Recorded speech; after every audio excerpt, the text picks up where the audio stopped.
जगाला शांतीचा संदेश देणारे महाकारुण्य तथागत सम्यक संबुद्ध भगवंतांनी निर्माण केलेला सद्धम्म प्रचार आणि प्रसार करणारा पूजनीय भिक्खू संघ यांना त्रिवार वंदन. प्रियदर्शी राजा सम्राट अशोक विश्वभूषण डॉक्टर बाबासाहेब आंबेडकर यांना अभिवादन. आज आपण या ठिकाणी या गावामध्ये यांचा मिलिंद प्रश्न हे वाचन चालू आहे. त्यामधील आजच्या दिवसाला मी वाचन करीत आहे. तर यामधील मिलिंद प्रश्न प्रकरण 4 घ योगी कथा. तर हे आपण वाचायला सुरुवात करत आहोत. त्यामधील 32 पाठ महामोग्गलायन यांचा खून.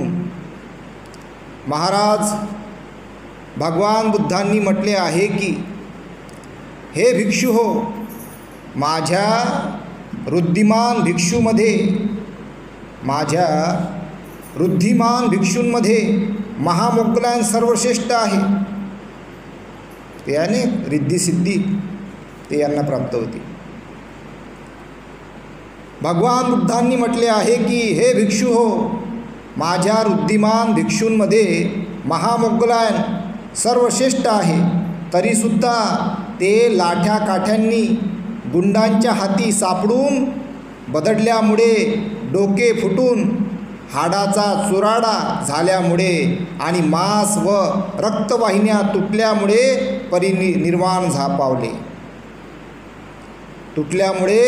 परिनिर्वाण पावले. भंते नागसेन, जर खरोखरच महामोग्गलायन फार मोठे रुद्धिमान स्थविर होते, तर याप्रमाणे लाठ्या काठांच्या मारामुळे त्यांचे परिनिर्वाण झाले हे कसे शक्य आहे? आणि समजा लाठ्या काठ्यांच्या मारामुळे त्यांचे परिनिर्वाण झाले असेल, तर ते फार मोठे रुद्धिमान भिक्षू होते असे म्हणणे कसे शक्य आहे? भंते, रुद्धिबळाने तर कोणी पुरुष, देवता आणि मनुष्यांसह समस्त संसाराला शरणाधार देऊ शकतो, तेव्हा त्यांनी आपल्या रुद्धिबळाने स्वतःची हत्या का थांबविली नाही? प्रश्न. महाराज हे भिक्षू हो, माझ्या सर्व रुद्धिमान भिक्षू श्रावकांत महामोग्गलायन सर्वश्रेष्ठ आहे असे जे भगवान बुद्धांनी म्हटले ते खरे आहे. आणि लाठ्या काठ्यांनी, गुंड लोकांनी महामोग्गलायन यांना बदलून काढल्यामुळे डोके फुटून हाडे चुरा झाली व रक्तवाहिन्या तुटल्यामुळे त्यांचे परिनिर्वाण झाले. हेही खोटे नव्हे, परंतु अशा रीतीने रुद्धिमान महामोग्गलायनचे परिनिर्वाण होण्यामागे त्यांच्या पूर्वजन्मीच्या कृत्यांचेच फळ कारणीभूत झाले होते. भंते नागसेन, रुद्धिमान पुरुषांचे रुद्धिबळ आणि कर्मबळ ही दोन्ही तर अमृत अचिंतनीय आहे, तेव्हा अमृताला का बरे थांबविले नाही? भंते, एखादे कवठाचे फळ झाडावरील दुसऱ्या फळास नेम धरून मारले असते ते खाली पडू शकते, किंवा एखादा आंबा नेम धरून मारला असता दुसरा आंबा खाली पडू शकतो. त्याचप्रमाणे एका अमृताने दुसऱ्या अमृतास का बरे थांबविले नाही? प्रश्न. बलवान राजा. महाराज, अमृत अचिंतनीय विषयात देखील एकापेक्षा दुसरा अधिक बलवान असतो. याबद्दल मला असं सांगायचं आहे, जे महामोग्गलायन त्यांच्या जो मागचा जन्म म्हणजे त्यांचं जे गृहस्थ जीवनातलं होतं, त्यांच्या हातून आईवडिलांची आणि हत्या झाली होती. महामोग्गलायनचा जो खून झाला ना, असं म्हणतात का त्यांच्या हातून त्यांची जी पत्नी होती, तर त्यांचे जे आईवडील होते आंधळे होते म्हणतात. आणि आंधळे असताना त्यांची पत्नीकांनी काय करे का तुमच्या माया मला घाण करून ठेवली, याच्यावर मी कंप्लेंट करत राहे. हा कटायला कंप्लेंट ऐकू का माझ्या आयडियल अशी असेल बा. मी यानं काय केलं, जंगलात नेऊन सोडून गेलं आणि गुंड्यांच्या हातून त्यांचा घातपात करून घेतला. तर मग ते जे कर्म त्याला काही गरुड कर्म म्हणतात. तर आईवडिलांना जो मुलगा किंवा मुलगी किंवा सून किंवा कोणी तरी असा जो असते तो त्रास देते ना आईवडिलांना, त्याला गरुड कर्म लागते. गरुड कर्म हे सुटत नाही, त्याचे लगेच किंवा कालांतराने फळं भोगाच लागते, मग तो कोणी असो. पण महामोगल्याने अरंत होते. अरंत व्यक्ती गायब होत, याच्याकडे युक्तिबल होतं, ते गायब होऊ शकत होते असे झटकन. पण त्यांनी काय केलं, भगवंतापाशी गेले. जे माझ्या माहिती आहे, भगवंतापाशी गेले. भगवंताला म्हणतात, भगवंत मला काही गुंड मारायला आले.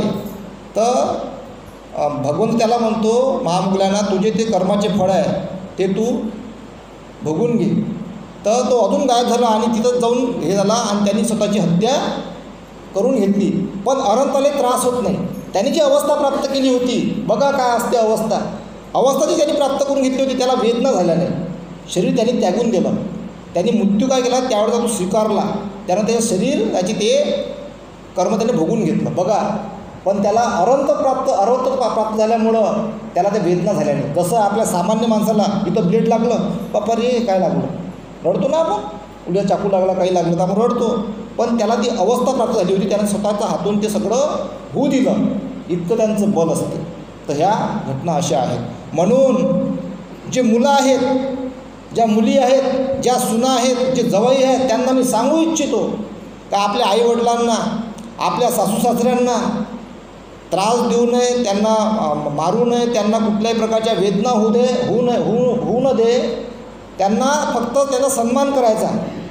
त्यांना कुठल्याही प्रकारचा त्रास होऊ न देता त्यांचा सन्मान करायचा, त्यांचा आदर सत्कार करायचा, त्यांचा आपण सहन करून घ्यायचं.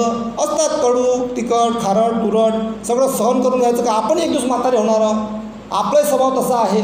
म्हणून म्हाताऱ्या वयामध्ये जे आईवडील असतात, सासूसासरे असतात, यांची आपण काळजी घेतली पाहिजे, त्यांची आपण सेवा केली पाहिजे, जेणेकरून आपल्याला गरुड कर्म न लागता आपण पुण्य अर्जित केलं पाहिजे, कुशल कर्म केले पाहिजे, जेणेकरून आपण आपल्या जीवनामध्ये सुख, शांती, समाधान निर्माण करू शकलो पाहिजे.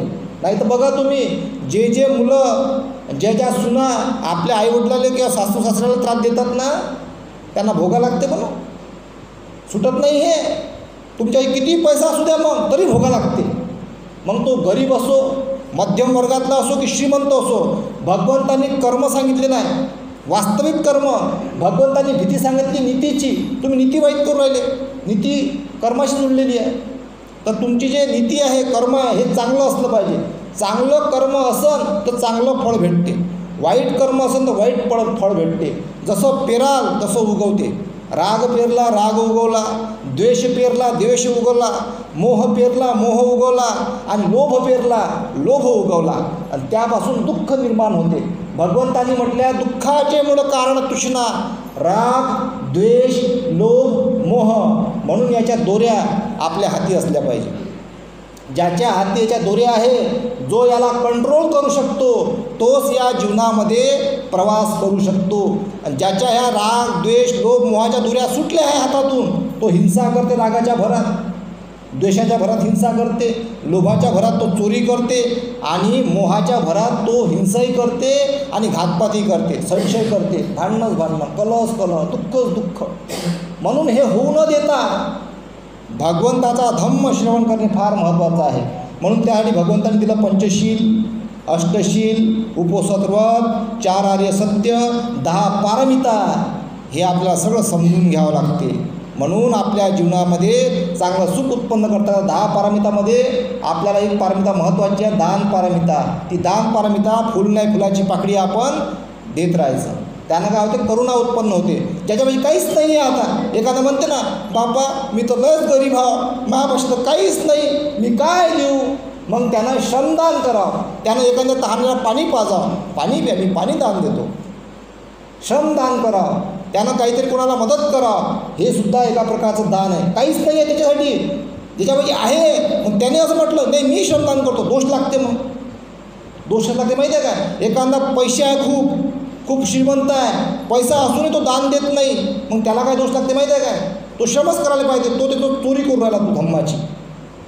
भगवंताच्या हिशोबानं 4था भाग खर्च करायला लागते, शंभरातले 25 रुपये, आणि बाबासाहेबांच्या हिशोबानं शंभरातले 5 रुपये खर्च करायला लागते. 5 रुपये खर्च नाही करत, खर्रा खाते, दारूही पेते, जुवाही खेळते समजून घ्या, पण 5 रुपये खर्च नाही करत. किती म्हणा, मग तो दोष लागते. म्हणून धम्म बडा बलवान हे मी तुम्हाला माझ्यासाठी सांगू राहिलो. हे सार्वजनिक गोष्ट आहे, सगळ्यांना लागू आहे, मलाही लागू आहे. म्हणून मी धम्माचं काम नाही करतो. मी धम्माचं काम म्हणजे धम्मदान नाही. किती मोठं काम, सकाळपासून संध्याकाळपर्यंत धम्मदान, इकडं तिकडं फिरू दे फिरतच राहतो, धम्म सांगतच राहतो, कुशल कर्म वाढत राहते. आणि काय लाभ होते माहिती आहे काय? आयु वर्णं सुखं बलंती. आपलं आयुष्य चांगलं होते, आपला वर्ण चांगला होते. हा वर्ण मेकअप करायची गरज नाही. मग आयु वर्ण चांगला होते आणि सुख प्राप्त होते. आपल्या जीवनामध्ये सुख येते, सगळे संकट घडून पडतात आणि बल प्राप्त होते. बल कोणतं प्राप्त होते? सगळ्या प्रकारच्या रोगांना सहन करण्याचं बल प्राप्त होते, किती वय होऊ द्या. आणि रोग लवकर उत्पन्न होत नाही शरीरामध्ये, कारण हे शरीर रोगाचं घर आहे. एक दिवस रोग होणार आहे.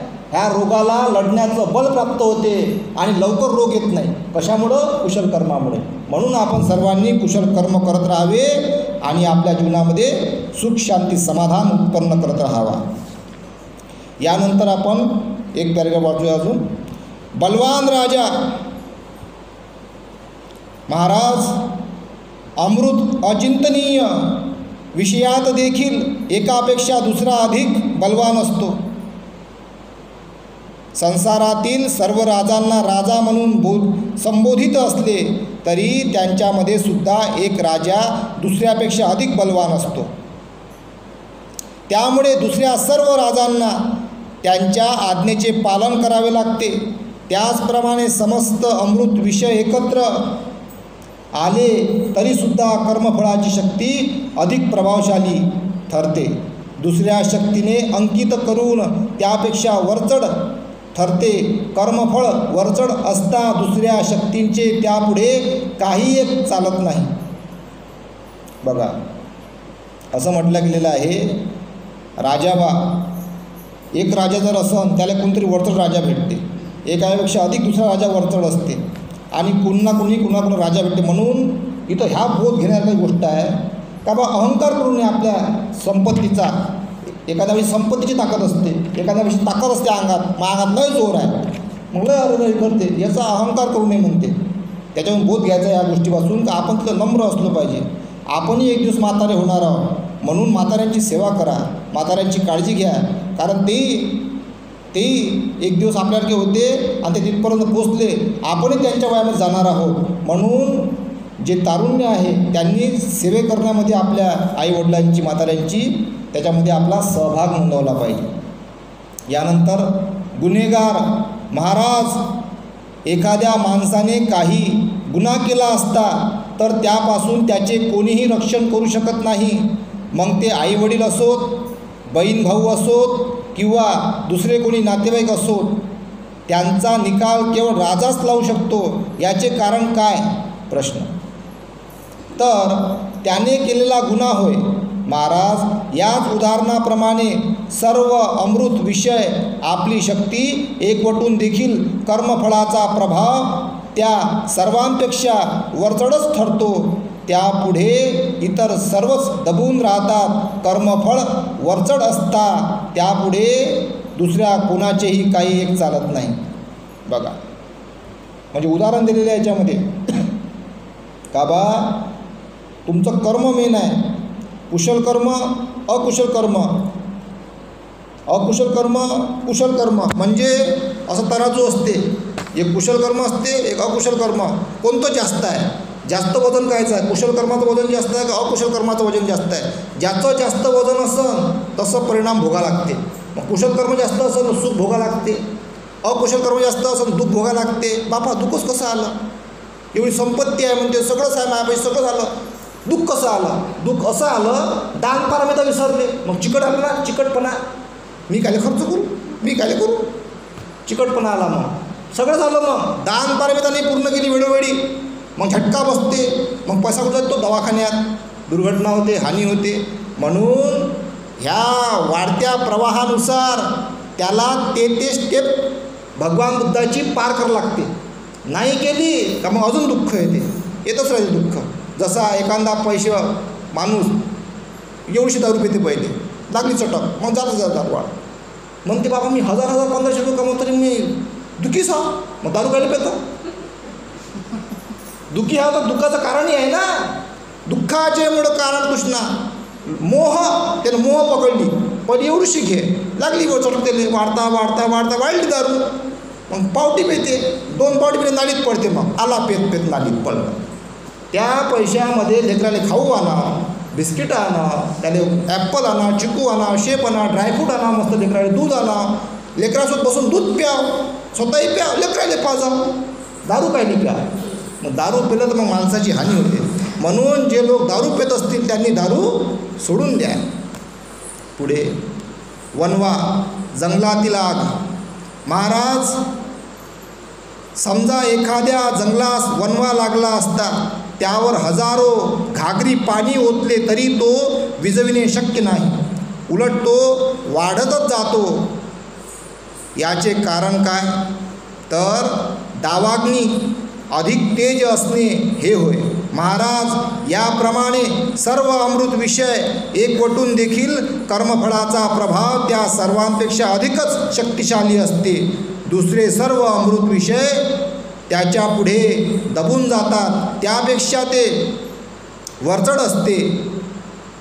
महाराज, याच कारणामुळे महामोगलायन याचे कर्मफळ वरचढ ठरले आणि त्यांना मारले जात असता त्याचे वृत्तिबळ हतबल ठरले. बरोबर आहे म्हणते नागसेन, ही गोष्ट अशीच घडली आहे हे मी मान्य करतो. बघा, वनवा म्हणजे त्यानं एवढी भयंकर त्याच्या हातून जे कर्म झालं होतं, आई वडिलांचं सुटत नाही ना. एखाद्याला वाटते गंगा नदीमध्ये आंघोळ करतो, सुटत नाही, सुटत. कोणत्या नदीत आंघोळ कर, कामृत पे, गरुड कर्म लागलं, आई वडिलांना दिला त्रास, भोगाच लागते, लगेच भोगा लागते किंवा कालांतराने भोगा लागते. इथं महामोगलायन नाही सुटला, तुम्ही आम्ही कायचे हो? त्यानंतर बिचाऱ्यानं दुःख त्याला झालं नाही पाहिजे, त्यानं अरहंत प्राप्त केलं. अरहत्व आपण कोणतं प्राप्त केलं? म्हणून आई वडिलांना त्रास देऊ नका. तुम्हाला भयंकर वेदना होतील, मग भयंकर पश्चाताप होते, मग आणि मग वेळे निघून गेलेली असते, लय त्रास होते. नाही तर पहा तुम्ही काही जणांचे एले होऊ राहिले. अनुभव घ्या, त्याचा बोध घ्या. म्हणून जे जे मुलं ऐकू राहिले, काळजी घ्या रे बाबा. दारू पिऊ नका. भलाही चांगल्या मार्गाने पैसे कमवा, दारूचे पैसे चांगले खर्च करा, पण आई वडिलांची काळजी घ्या. ज्या सुनबाई आहेत, तुम्हाला सांगतो बाबांनो, का तुम्ही आपल्या सासूची काळजी घ्या. तिला आई म्हणा, आई जेवून घे, प्रेमानं बोलायचं. आई म्हटलं तर काही वाया जात नाही, आहे का नाही? चांगलं बोलायचं, प्रेमानं बोलायचं, सेवा करायची, हातपाय दाबून द्यायचे, काळजी घ्यायची, झंडूबाम लावून द्या, डोकं दुखत, सगळ्या प्रकारची काळजी घ्यायची. याच्यामध्ये काही मैत्री उत्पन्न होते आणि कुशल कर्म वाढते. मग पहा तुम्ही सासूबाई किती चांगली तारीफ करते, माझी सासू सुनबाई, माझी पोरगी सोय लय चांगली आहे, तारीफ होते. मग आणि मग ह्या गोष्टी तुम्ही करत राहिले, तुम्हाला जे तुमची सून भेटत, मग अशीच भेटते सेवा करणारी. जसं पेरलं तसं उगवलं. तुम्ही हात सेवा केली, तुम्ही सेवा केली, तुम्हाला सेवा करणारी सून भेटते. तुम्ही जर गच्ची दाबली का गच्ची दाबणारी सून भेटते. जसं जसं पेरलं तसं उगवले. तुम्ही जर भांडणं केले का भांडणं करणारी सून भेटते. तुम्ही जर चांगलं जेवण नाही घातलं, तुम्हाला तशीच सून भेटते. मग चांगलं न जेवण घालणार, म्हणून चांगलं जेवण घाला, त्यांची सगळी काळजी घ्या, त्यांच्या सगळ्या म्हातारपणामध्ये त्यांचं जे काही गरजा असतात त्या पूर्ण करा आणि कुशल कर्म करत राहा. हेच जीवनाचं रहस्य आहे.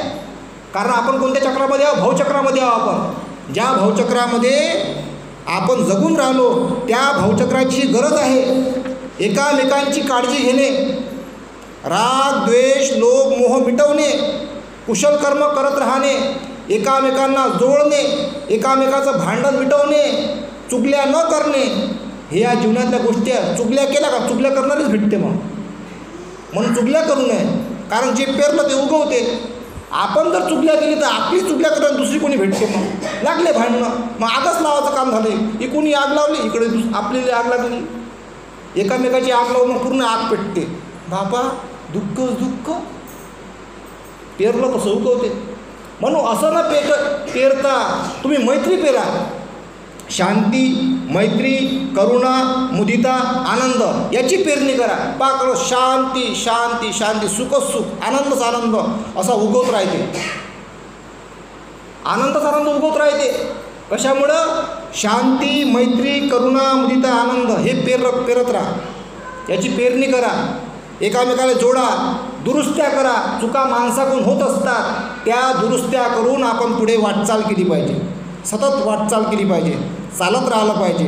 कारण यामध्ये जीवनाचा आनंद आहे.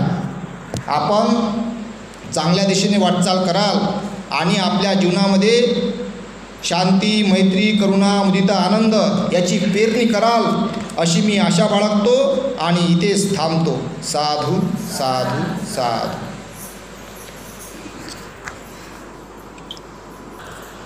सर्व पाप सकरणं कुशल उपसंपदा सचित परियोदपनं येतं बुद्धाद शासनं धम्मं चरे सुचरितं नत्तं दुचरितं चरे धम्मचारी सुखं सेति अस्मि लोके परमि च न तावता धम्मधरो यावता बहुभासति यो च अपंपि सुत्वाणं धम्मं कायेन पश्यति सवे धम्मधरो होति यो धम्मं न पमज्जति. नद्धि मे शरणं अय्यं बुद्धो मे शरणं वरं एतेन सच्चवज्जेन होतु मे जयमङ्गलं. नद्धि मे शरणं अय्यं धम्मो मे शरणं वरं एतेन सच्चवज्जेन होतु मे जयमङ्गलं. नद्धि मे शरणं अय्यं संघो मे शरणं वरं एतेन सच्चवज्जेन होतु मे जयमङ्गलं. बुद्धं नमामि, धम्मं नमामि, संघं नमामि. सर्वांचं कल्याण हो, सर्वांचं मंगल हो. सुखी दीर्घायुको भव.